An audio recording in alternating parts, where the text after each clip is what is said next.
Welcome to this presentation on reparenting and schema therapy. Thank you so much for the invitation to be part of this great event and for your interest. My name is Mueller Gartner and I lead the Institute for Schema Therapy in Graz in Austria. And for several years now, my work has focused intensively on the therapeutic relationship of schema therapy with reparenting or limited reparenting at its very heart. An important inspiration for this was a lecture by Jeffrey Young in Rome in 2018 on intense reparenting. I had already done several workshops with him, but this was the first time I heard him speak in detail about this topic, and I was very impressed and insecure at the same time. On the one hand, impressed by Jeffrey Young's empathy for his patients and his warmth and his willingness to provide support to such a great extent. And at the same time, I began to ask myself, what if I don't have the resources to implement his suggestions? And would I adequately sense the patient's boundaries and my own?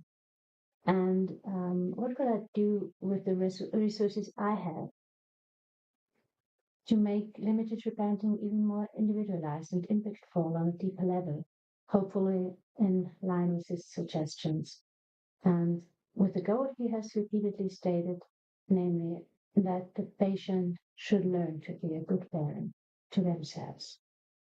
This topic has been with me through many therapies and exciting discussions, um, many supervision lectures too, but also through some of my own challenges in life. Now, if you're not a chemotherapist, maybe you're a bit concerned and you're not alone in this reaction. As a somewhat dubious reputation, maybe could also stem from the total regressive repenting method in transactional analysis of the 1960s and 70s with the famous Jack Schiff, who had some remarkable success at the time, but also committed massive boundary violations. However, today, the concept is not only applied differently within transactional analysis, but is also taken up in many other approaches, so based on different underlying models. Today, I want to give a brief insight in a schema therapeutic perspective and why reparenting isn't just a technique. It's a profound way of understanding how we can help our patients heal at a deeper level without boundary violations. And at the same time, I'd like to share a few ideas and tips with my fellow schema therapy colleagues. So, like many other therapeutic approaches, schema therapy explores the origin of emotional pain and maladaptive patterns in early life. Maybe you find even this unnecessary. You might say, we live in the present, why dig up the past? Are our parents always to blame? Or shouldn't we simply take responsibility as adults? Now, in German, it's very common to say, let the past rest. And to be honest, years ago, I was probably one of them. But the truth is, the past doesn't rest. It lives within us, not only as a memory, but as a way of feeling, relating, and interpreting the world.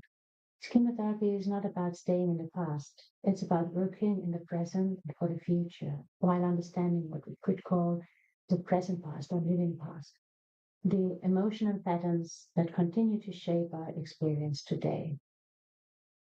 Now, let's see how we can allocate reparenting on a relationship timeline. Schemas are rooted in early experiences. Something about the primary relationship was so hurtful that it has left its marks till today. In schema therapy, we try to override the old experiences with new ones by offering a healthy relationship. The goal is for our patients to take on this healthy relationship with themselves more and more. But it's not a straight path, but one with larger and smaller steps. But nevertheless, we have this clear goal in mind in therapy.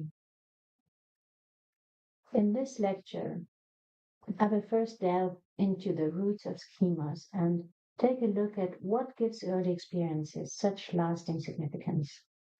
And afterward, using two simplified patient examples, I will offer suggestions as to why we should understand the biography as well as possible and what pitfalls can lie in wait. And I will introduce my two-level model of reparenting and um, parenting and reparenting. And finally, using one of the examples, I would like to briefly demonstrate which steps the patient should be able to implement after therapy or during the course of therapy already. And at 2 points, I will invite you to pause the video and try and exercise yourself. Okay, now let's start with a 2-minute video from a research group in Washington. There's something inside. Can you see what's inside the box? You can take the lid off. Is there something in there? There's a green cone. You want to put it back inside of the box? And put the lid back on the box? And close it up? Can I see that? Thank you. Let's see what else we have.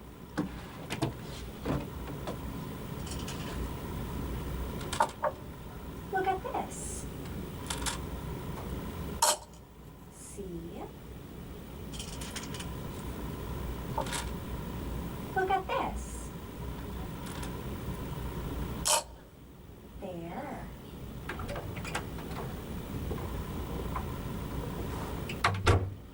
Hi, Teresa. I'm going to sit here and read a magazine. Okay. That's Kelly. Kelly's going to sit and read a magazine. Kelly, look at this. That's aggravating. That's so annoying. Oh, I thought it was really interesting. Well, that's just your opinion. It's aggravating.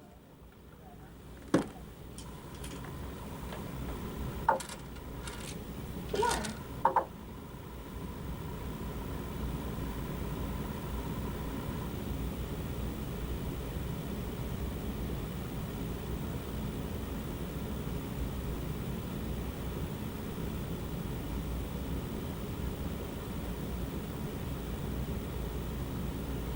Can I see that? Thank you. I'm going to go now, Teresa. Kelly's going bye-bye. Kelly went bye-bye. This video is part of a study on cognitive development of young children, but at the same time, it reminds us of the impact of even small emotional outbursts if the child feels affected by it in any way. Even if it comes from a stranger and the child is sitting safely on the lap of their mother. There are many influences that contribute to the development of emotional wounds and schemas, but in the short time available, I will focus on a few aspects of the primary relationship with the caregiver, because this is the most important relationship at an age that is essential for our psychological development. And it comes with the messages and especially meta messages about who we are, whether we are lovable or responsible, whether it's safe to express needs or emotions. But what does safety really mean for a child today? There is no saber-tooth tiger anymore.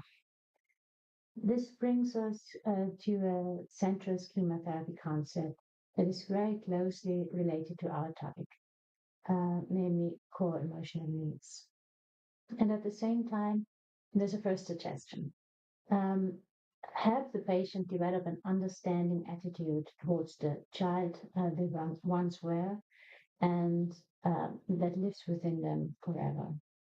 Help the patient, for example, by providing some background information about the importance of core emotional needs and why the child's intense emotions have been a completely normal response to the situation they were in.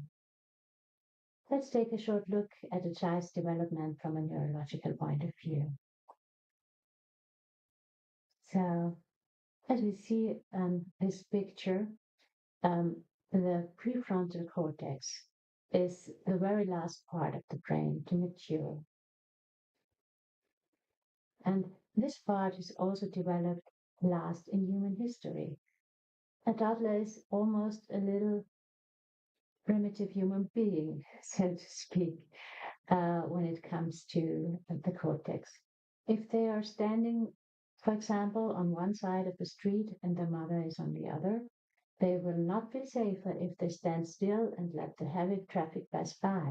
They will try to satisfy their need for safety by running across the street to their mother, just as being close to their mother was the safest place for an early human's child.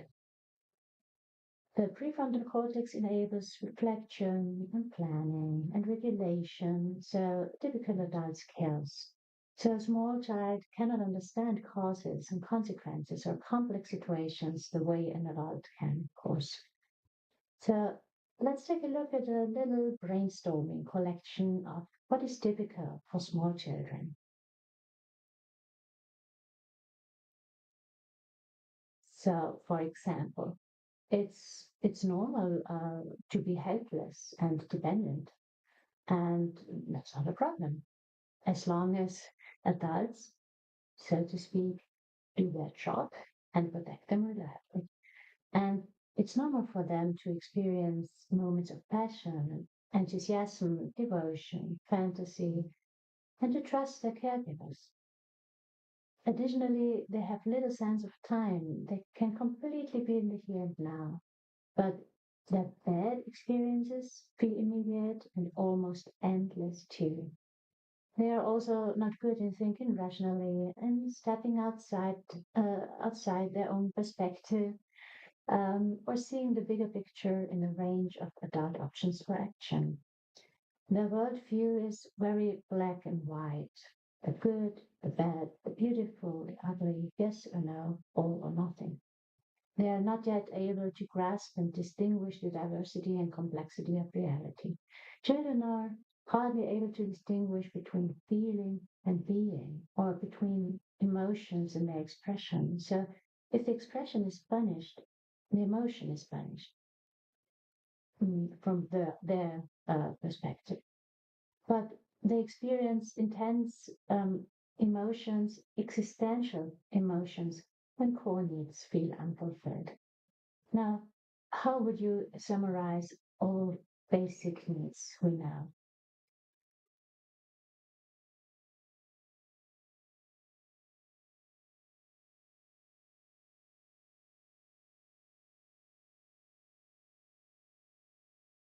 Maybe what comes into your mind is that, at least for our ancestors, all basic needs are directly about survival.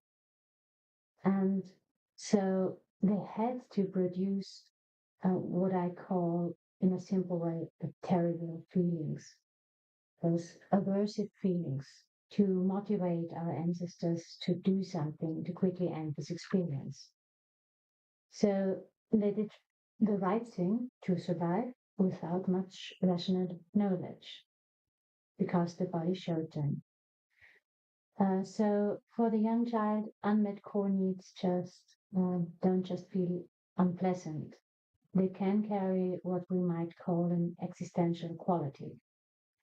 But if a dependent, helpless child experiences high pressure of need, the only way for their organism to survive is to make the caregiver feel terrible too, and to motivate them this way to react with care, hopefully. But not every caregiver can handle this pressure equally well, nor in all circumstances.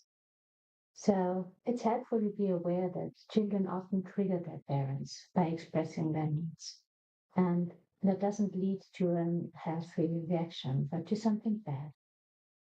From a child perspective, this means a recurring cycle. When a need arises and I feel very bad because of it, for example, when I'm very tense, my heart is beating fast, my stomach is tight, then what happens next is not the fulfillment of needs and no relaxation, but maybe punishment or ignorance or blame for their outward expression. which the child is not yet able to reflect on and attribute correctly. It simply creates the feeling that the inattention can be a starting signal for something bad, for an uncontrollable escalation, so to say. So just sensing sympathetic activation in the body can become a trigger, a lasting trigger. Of course, it's not always easy for caregivers either. I'm a mom too. My children are now grown up, but yes, I remember how hard it was sometimes, even though I had no existential worries. And some parents find themselves in very difficult life situations. Nevertheless, we must be clear that a child can never be responsible. And now, at this point, a little note for schema therapists. I recommend to actively bring up this topic with patients who are parents themselves. When we talk about what went wrong in their childhood or when we disempower parents in imagery scripting, most of them think about their own children and what they themselves did maybe wrong. And they probably did, because coping modes learn from models. But they may not tell us, not actively, because they are ashamed. So, however, this is an internal hurdle and stands in the way of caring for their inner vulnerable child. So address this concern, ask them what if their caregiver had gone into therapy and took responsibility for themselves and their behavior. And so as our patient does. And you could make a poster on which you collect attributes that they have in common with their mother or father and others that are different. And we always find more that are different. This can help. You find some instructions on our website, and perhaps you would like to collect for yourself too. Yeah, but always make it clear that their own vulnerable child is the most important thing to care for, because when we take care of them, it's easier for us to get back to a healthy adult mode, and then that makes us the best parent we can be. Okay. Now, what if the tension of unmet needs doesn't lead to their reassuring fulfillment, or even has negative consequences? Then the emotional pain of the terrible feeling can escalate. Experiences like these can, over time, become like a thorn stuck in the thin, vulnerable skin of a child. And there's a biological basis for this. This is just a little illustration, but thoughts can be understood primarily as part of the prefrontal cortex. Let me emphasize that if I use the image of a woman here, it doesn't mean that only mothers are responsible. I had to choose a consistent theme. This is the theme, this is the reason. Now, when our patient feels emotionally overwhelmed or when they consistently avoid certain types of situations to not feel overwhelmed, this may have to do with the fact that early experiences have been burned into their minds. The painful thorn from the past is replaced by their own, but the effect remains and it can be touched by the current situation or thought. So, in a way, the messages continue in our inner dialogue today. And the experience can be coupled with the existential quality that is normal and appropriate for a child. Reparenting helps to create a good inner foundation, a relationship with oneself that also leads to greater resilience. And that is why reparenting aims to build a new internal alternative, first through the therapeutic relationship and then more and more through the patient's own healthy adult mood. Now, even if we achieve a great deal of healing, we must be clear that reparenting is a lifelong process, especially for the very deep ones that always remain more or less strongly felt. Of course, adult life is always more or less challenging, even after completing therapy. And we therefore need a sufficiently stable inner relationship that can respond differently to challenges. At the same time, it's understandable if our patients long for care from another person, be it the partner or the parents or us. We simply can understand that it is a sign that the child part is active. Children must be naturally motivated to seek and accept external support. Um, that's why I call an external partnership a patchwork family, where both are primarily responsible for their own child, but also take care of the other's child from time to time. And sometimes the children play or argue with each other, and the adults have to help resolve the situation later on. But the best caregiver was always intended by nature to provide the self-care may now be present in their own prefrontal cortex. For this reason, I suggest establishing a new narrative with the patient as a common thread that helps us support building a helpful self-relationship. So there's a child in all of us who has experienced exactly this story that we have experienced. It is entrusted to us. Today we are responsible for it. We know its wounds and have an idea of how they came about. We also know how it has automatically learned to protect itself. We were always intended to be its most important caregiver and spent the rest of our lives together. This narrative provides them with guidance in many situations and enables us to consistently reattribute the responsibilities of childhood and develop a helpful attitude towards their vulnerability. It can also help when dealing with today's parents, because we can point out that parents are, in a way, a transitional bridge and caring for the child, a more or less helpful one, until the own healthy adult can join and gradually take over this caregiving role. The importance of the parents changes. It transforms into a more adult relationship, one no longer based on dependency that is a survival issue. And at this point, I would like to invite you to pause this video and jot down a few thoughts. For example, what were my parents' typical coping strategies? And how did they affect me? What are the important meta messages from my childhood? Do they still have any influence on my emotions, my behavior, my decisions? Just take some time.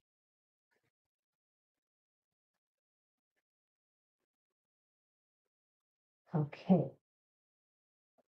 Now, in order to establish a new attitude in the patient, it's helpful that we understand the primary relationship well and that we are precise in our case conceptualization, because we need to understand which meta messages still stick like a thorn in their skin. And we have to try to remove them with some kind of counter movement again and again. But this can be challenging. Um, what helps us are primarily biographical work and schema diagnostics, and most of all, imagery. But we all know typical distractions that can be confusing. For example, if the patient's story has similarities to that of other patients or to our own, then we sometimes jump to conclusions that are difficult to let go of. And a common trap is what I call magnetic life events, which strongly attract our attention and lead us to narrow conclusions. So I would now like to use one magnetic life event as an example. And here you see two fictional female patients, Alex and Billy. I try to use gender neutral names because the example applies to all genders, and the names are fairly common in English and in German. Now, I have deliberately made some key data comparable, also the diagnosis, and I have also included a life event as an example in a very simplified form, namely that the fathers left the families when the patients were 4 years old. And they both have an abandonment schema in common. There are still other schemas, of course, but because of the abandonment event, this initially comes into focus.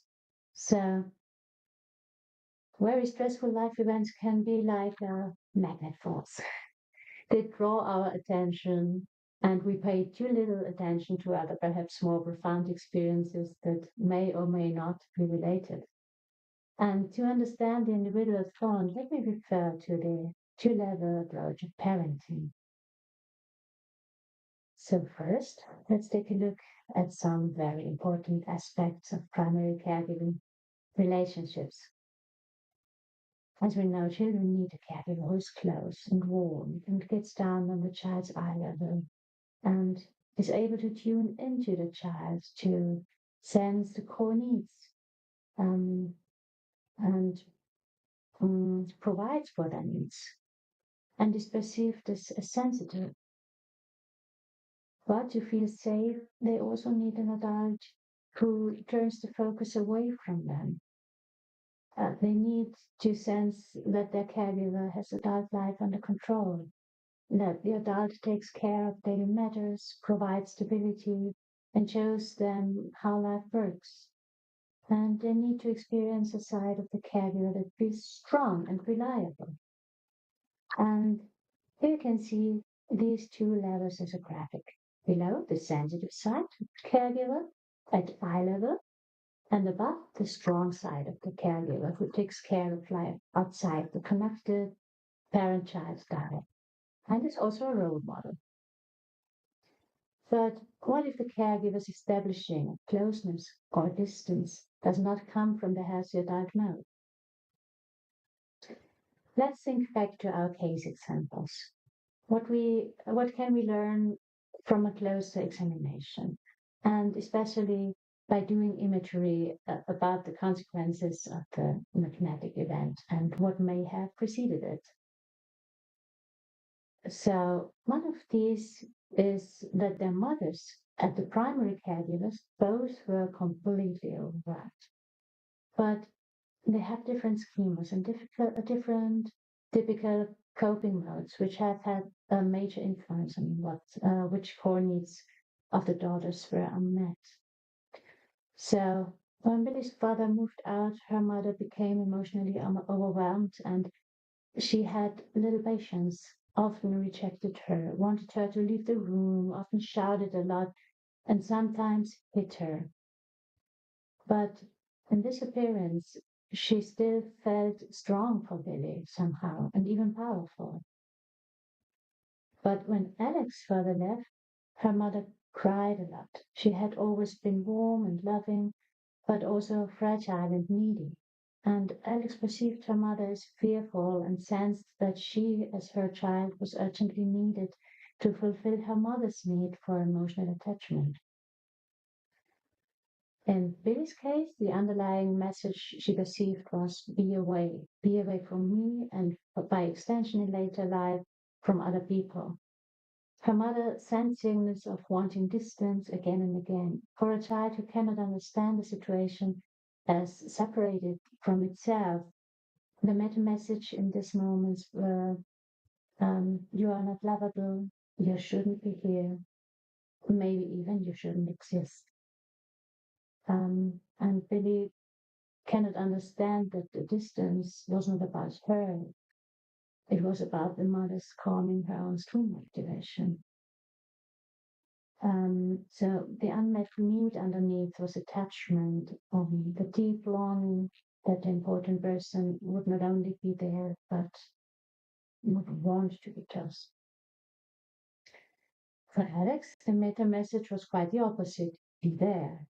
Be there for me, and by extension in later life, be there for other people. The mother seemed to signal a desire for emotional closeness, again, not for Alex's sake, but to soothe her own distress. And this felt oppressive, and the attachment became confused and overburdened. The frustrated need or longing here was for exploration and autonomy, longing that the important person would want Alex to grow, to develop, and to thrive, while the bond is still not at risk. And both have an abandonment schema, but for Billy, it has a different quality. It's about the fact that being abandoned is accompanied by a feeling of rejection. If she submits to this button, she may withdraw so not to burden anyone, but she mostly compensates, exerts herself in her work to feel welcome, to justify her existence, so to speak. And Alex's abandonment schema is rooted not in lonely moments that follow rejection, but in her constant concern for her mother. That her mother could completely break down and Alex will then be alone. So um, she makes herself responsible. I'm welcome, but it comes with obligations. I have to suppress my own needs. Now, a schema also distorts perception. So Alex assumes that she is not allowed to set boundaries in peace simply through relaxed openness and information. And when she does, a lot is built up, and the boundary setting maybe then become actually from a coping mode that hurts others. For example, by accusing them of being intrusive or wanting too much. But they may simply be lacking the information. So the two had a similar life event, but this must be viewed in context. We obtain the truly important information when we understand what moments made up this child's life, what was typical, and also what was rare but nevertheless impactful. This underlines the incredible importance of imagery as a method because this is how we get the most important information, provided the patient is actually in a child mode during the exercise. Yeah, now let's take a look at their everyday life. Let's assume both nurses are having a day off and read in their clinical team's group chat, oh man, things are really hectic here, but it will work out somehow. And they're triggered. Just take a second to think about what might this mean for each of them regarding their exhaustion. Um,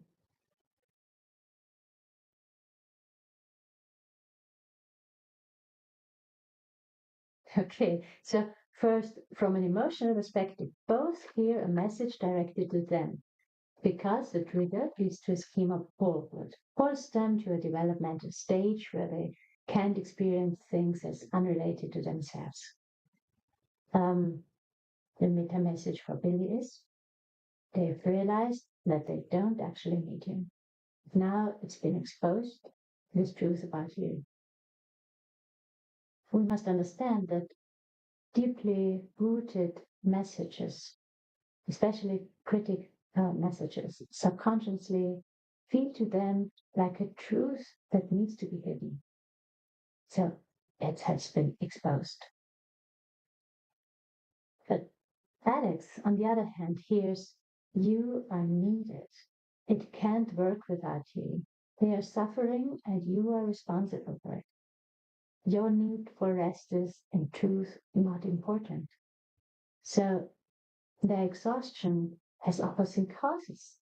One, because they tirelessly must ensure their right to exist. The other, because they feel excessively responsible. But now things get a bit more complicated because usually there's some truth in the painful messages conveyed by thorns. So Billy, as any adult, is really not always welcome. Of course not. That's part of our normal adult life. But for Billy, this is a trigger and has an existential connotation, just like if it were affecting a child, because it touches a thorn. And for Alex, yes, responsibility really does exist, not only in your profession, but in your whole adult life. And for Alex, this is a trigger and has an existential connotation. And at this point, decoupling the layers is incredibly helpful. I'd like to explain this using Alex as an example. The trigger, the trigger activates responsibility on the lower level. It's like the responsibility from earlier, as if you were given a child complicated adult tasks and responsibilities that are far too much. Moreover, Alex was sometimes able to comfort her mother, but not always, and she couldn't make any lasting changes because ultimately it was all about adult life and her mother's coping mode. In other words, things were hopeless back then for Alex, and hopelessness is particularly profound, and dark, and heavy as an asphalt surface for a child who is just embarking on that journey into life without understanding the complexities of adult work. Now, scheme activation draws the patient to the old experience and induces a regression to an early developmental state.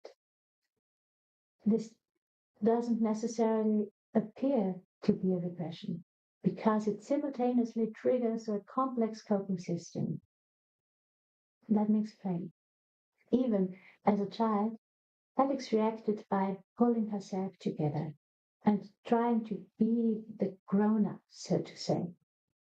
On the one hand, she did this for her mother to help her, but on the other hand, she also did it for herself because she didn't want to be as weak as her mother. She loved her, but she couldn't really look up to her or even get orientation. But in a human healthy whole, it's not about being an adult instead of a child, but rather about all the aspects that belong to us having a good place within us. And that includes the difficult modes that can emerge in difficult moments. But Alex has invested much of her restrained growth energy to prevent that from happening to her. So as a grown up, she still can't tolerate moments of feeling weak or helpless. And when she perceives such an experience within herself, she's triggered immediately and an inner alarm starts ringing. Uh, and since childhood, she has never been able to accept such states as a normal part of life, but as marks of a dark and broken one. So this is what we see of her in therapy. We can't even reparent because she doesn't give her child mode any space. She appears adult, but she's stuck in a coping mode and her distorted perception tells her nothing about reality. It doesn't tell her if she's actually responsible, but it also doesn't tell her if she's not responsible. This adult coping mode, however, is childlike. It categorizes things in black and white like a child, struggling to process the complexity of the situation and assess what truly concerns them or what doesn't. But coping modes are not a problem in therapy, but a valuable sign that we're at the right point.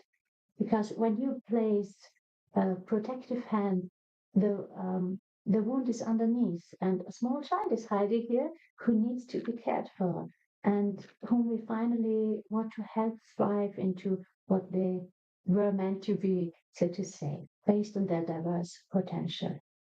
Because coping behavior is always narrow and not flexible. It's behavior that should rescue the child.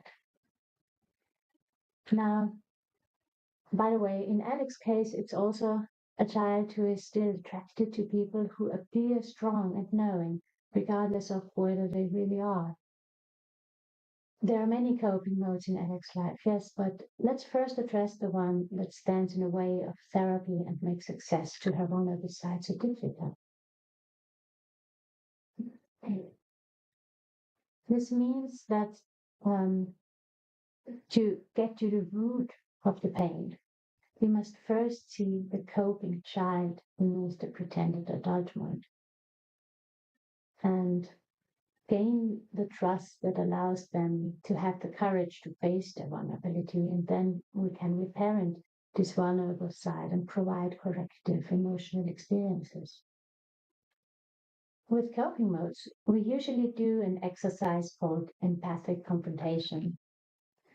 I want to encourage you, if you're a schema therapist, to structure this, especially at the beginning of therapy, in such a way that the root of the coping is very much in the focus. That we also recognize and treat it as a child who has tried to help themselves with their immature abilities, but with great effort for a long time, and that we can provide respect and dignity and understanding and pay attention to enabling corrective emotional experiences on this level as well as a gateway to the vulnerable child mode, so to speak. Um, it's not always easy to recognize coping modes and especially their roots. But nevertheless, the detective work is very worthwhile because finding the deep roots behind the coping mode so that the coping child feels seen and understood, perhaps for the first time, that's often a real game changer in therapy. Yeah, because patients mostly know that their coping is somehow maladaptive today, but simply can't let go because its root function is still too important. In any case, that's why it's important to delve into the lower level and calm what's still happening there with reparenting. Now, the child needs a corrective emotional experience in imagery, but also in chair work or whenever the child mode is present. That means provide understanding. No wonder you feel this way. Then reattribute. For example, I would love to say to mom, you need to get help from another adult, not from this little girl. Alex is a child and needs space to live and to be unburdened, but also nonverbal. I understand and support your feelings from my healthy adult mode without judging, belittling, or catastrophizing them. Regarding meeting the unmet needs, I will return to this at the end of the lecture. And when it comes to helping in today's situation, what I find really important is that I don't help the little one by managing today's stuff or with managing today's stuff, but I decouple that and can discuss that with the grown up later when the old one has calmed down a little. Because these things are nothing for children. And that's the decoupling of layers we need. At the end of therapy, the patient should have learned to recognize the mode they're in. And in a child mode, it's not about problem solving, but about dealing with the old form and the old pain that's coming up. And here's the thing. Reparenting requires more than just us or a healthy adult who can provide new corrective experiences. We also need the child mode with all its present experiences to learn to perceive and to accept the benevolent adult because the goal is not to avoid feelings but to experience them as bearable today with us because now they do not escalate anymore in an uninterrupted cycle. So we must build trust within the child that something is different, that is no longer alone. It's not longer alone. in its difficult experiences. Because this too is an experience from the past. If there would have been an adult to help, no toxic pattern would have become ingrained. If there had been someone there who had dealt with the feelings appropriately instead of causing them to escalate. So in child mode, the patient does not expect anything good, and maybe it does not allow it to affect them internally, not even from us or from the healthy adult. Okay.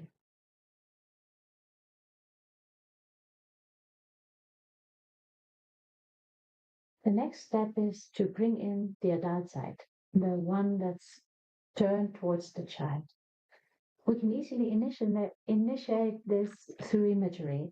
If we follow an adult's phases of imagery in which only we override and care for the child in the first sessions, then we can initially let the grown up appear towards the end, but the patient should remain in child mode and look at the adult through their child eyes. And we can gently establish contact and understand initial hurdles. For example, does the child truly recognize a healthy adult, or does the adult initially appear in a coping mode? We can also gently bring in the adult at the end of chair dialogues. A video about this should be available on our website sometime the next few weeks. At this point, I would like to invite you to pause the video again and try out the following exercise. If you have already attended one of my workshops and are familiar with this exercise, I still invite you to do it again and again and again. A tip, searching for old childhood photos of yourself and using one for the following share exercise can make it more meaningful. But the exercise can also be done without pictures. So please make sure that you have about 15 to 30 minutes of undisturbed time. Now I would like to ask you to place a chair opposite you. And if you have a photo of you as a child, lean it against the opposite chair. Now, please imagine your little me on this chair, legs dangling in the air because it can't yet reach the floor. And then talk to this little one and say things like that. For example, I know that you live inside me, and I'm happy about that. And I want to let you know that you're important. I know that you're always living in a different time. I want to let you know that all your feelings are allowed to be there and have a very good reason. Even though the reason might have been a long time ago, you're feeling all of this now. That's okay. And I know that here insert difficult memories, and I'm sorry that insert where you're not taking good care of the child today. Say something like, it's not your fault, you're still little ones, can never be blamed for anything, and hide the care of today's stuff. And adults can't do everything right and don't know everything, but adults know that that's okay and it's part of life. And what do you need from me? And then switch the chair in peace, and so on. Take your time. You can find the instructions here in the slide and on the website.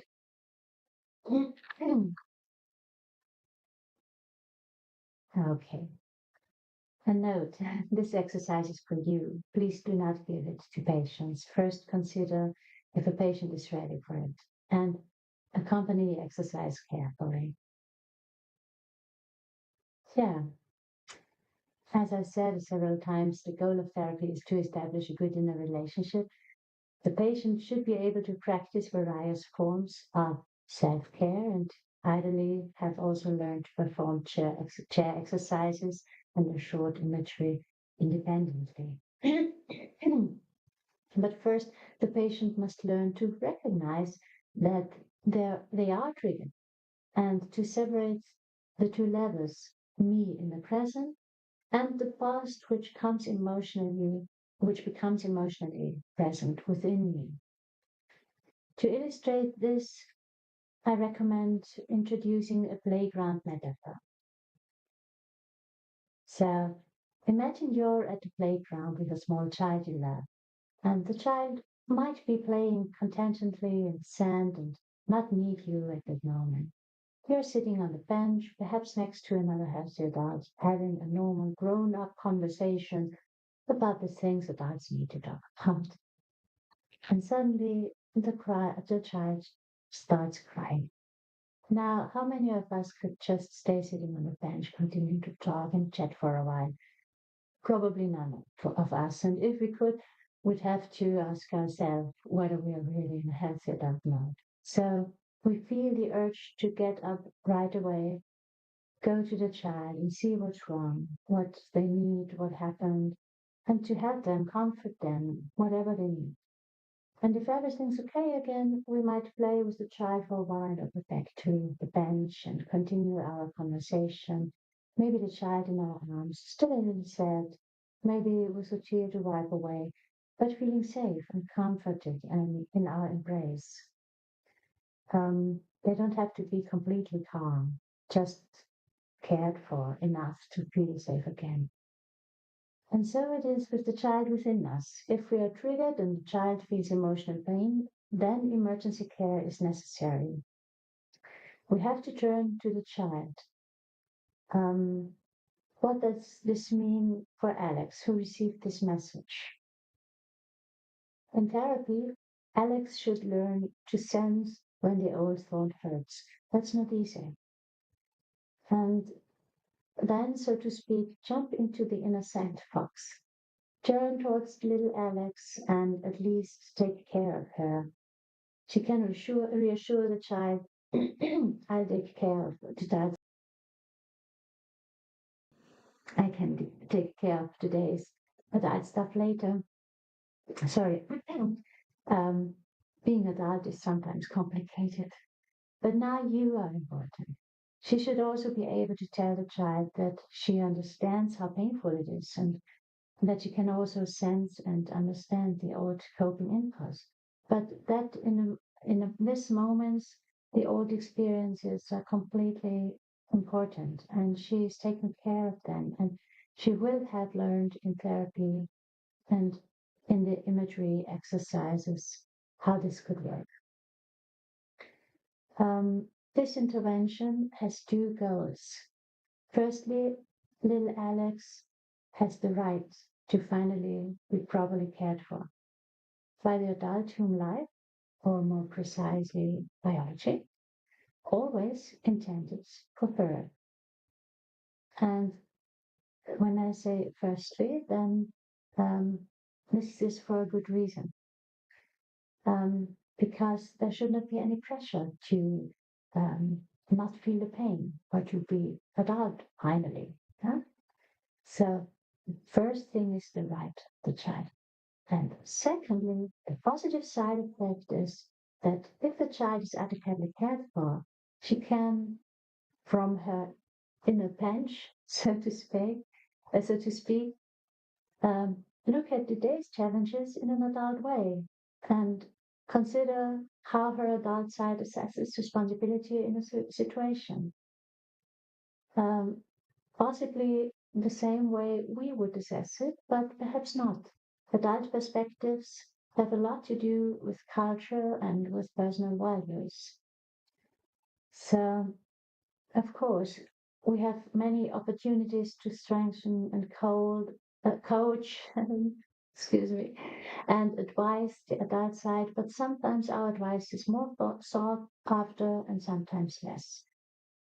And sometimes adults also need a lot of support because they have had so little opportunity to learn how to be an adult. But at least we can always focus on helping reach a state in which one can sufficiently experience their own mature adult potential. Our pure reparenting work, however, takes place primarily here in enabling reattribution and corrective emotional experiences. So we have now almost reached the end of this presentation, and I would like to address just a few specific questions that are frequently asked in workshops on this topic. And this is first what I postponed before. What about the fulfillment of needs in adulthood? And my opinion is, I think we should separate the needs of the child and of the adult side. And both are important. Because the child's needs are directed to us, just as a toddler needs its caregiver above all else. Two examples. If I, as an adult, meet my need for attachment by cultivating adult bonds, then that is good for me as an adult, but also for my child's part, because children want their caregivers to take good care of themselves and be integrated into their social environment. See Alex. But that's need fulfillment on the upper level. This does not necessarily satisfy the vulnerable side's need for attachment because this need is directed at me as her caregiver. It may even be that I do not have enough time for them because I'm so busy with my social life. I fulfill its need for attachment, for example, with the exercise I invited you to do earlier, the chair exercise. Another example, the need for freedom in expressing feelings. My child part needs the freedom to show its feelings to me at all times. That doesn't mean that I, as an adult, have to pass them on to those around me. Perhaps sometimes the child does take over in the present, and then it's maybe about understanding, but lovingly limiting it if it was very inappropriate. But all of this happens within me. Nevertheless, as an adult, I can choose to share my feelings if I deem it appropriate. Fulfilling basic needs is very important on both levels, but on the lower level, we experience a more existential quality and less ability to postpone. Yeah, then second, for some patients, it's difficult to accept that part of them is associated with something childlike. It would go beyond the scope of this lecture to address this case separately, but I would at least like to say that this is not a problem, but rather something important, because we can learn to understand what this person associates with being a child and what makes it so difficult, which experiences. And in doing so, we obtain very important information about the experience they had and their songs. And uh, if you, or let me recommend you to check how you feel about this concept. If we live and experience this approach ourselves with great naturalness, then our attitude affects the patient. But our own inhibitions also become noticeable and are transmitted, and we too have the opportunity to reflect on this. And the third and last one question, a common concern, is what about the parents? Is this all about blaming the parents? And no, it's not about blaming at all. But yes, it's about assigning responsibility appropriately for the age. And we cannot expect the child to truly understand adults um, and do without basic care. Mature behavior only works the other way around. We can discuss the parents' difficulties, but only with the healthy adult mode of the patient and only if they are ready for that. Well, there would be so much more to say, to try out, to discuss, but unfortunately time has run out. And you are very welcome to email me your questions in the next weeks. And if there are some questions, I would gladly try to answer them in a separate video and make it available online.